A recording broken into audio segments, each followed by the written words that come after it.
the new clause is printed on the Marchwood list. My Lords, it's a pleasure to speak after my noble friend Lord Lexton, and in this case, though, I'm going to speak about a slightly different subject, though he made his own case very well indeed. The amendment I'm speaking to is principally Amendment 282N in my name, but associated with it are 302A, 315ZA, and 317 as consequential and related amendments. They have been referred to as my ULEZ amendment, but in fact I'm not really going to speak at all today about the merits or demerits of ULEZ. I want to talk instead about the knotty issue of relations between the elected Mayor of London and the elected borough councils, and how they work together to make the capital a success. There's always been the potential for this to go wrong, and I hope noble lords will forgive me if I just remind them of my experience of this. I was myself the deputy leader of a London borough during the period when Ken Livingstone was mayor. I chaired for 2 years during that period London Council's Transport and Environment Committee, a statutory committee representing all London boroughs and the Corporation of London, irrespective of party, in their relations with the Mayor and with Transport for London. And then a little bit sort of turning poacher, turning gamekeeper, or the other way around. I was deputy chair, I was a member of the Board of Transport for London for 8 years and deputy chairman of Transport for London for about half that time. So I have seen these relations in operation in practice over a lengthy period. And it's fair to say that under the independent and then Labour Mayor Ken Livingstone, they were quite often rather scratchy. They improved considerably when Boris Johnson became mayor, and I'd like to think, if noble lords will allow me to be a little bit boastful, but that was because of the number of people working with him who had experience of local government, such as myself and indeed my noble friend Lady O'Neill of Bexley, who is sitting here, my noble friend Lord Greenhalgh, who isn't in his place today, and others.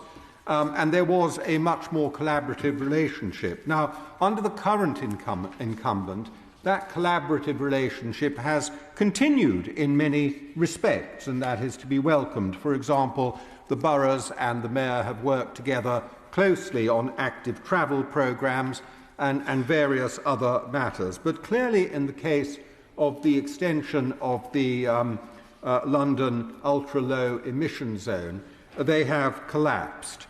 And what we have is two levels of government, each convinced of their democratic authority, locking horns and threatening a sort of paralysis in the area which we're discussing, which is transport policy, but could extend to other areas. Now, what do we find exists in other parts of the country? In London, the Greater London Authority Act of 1999 gives powers in relation to road user charging to the mayor to act without being trammelled in any way by the views of the boroughs beyond the consultation that he is required to conduct with them. But when we look to other parts of the country, we see under different legislation, in Part 3 of the Transport Act 2000, for those who are interested, we see that in the combined authority areas, these powers are held jointly between the combined authority and the relevant constituent authorities, acting as local traffic authorities. And decisions on road user charging in these areas typically require the majority or unanimous consent of members before any scheme can be established. In the case of Greater Manchester Combined Authority, the Constitution is explicit in stating that questions relating to road user charging require that all 11 members of the Combined Authority vote unanimously in favour for any vote to be carried.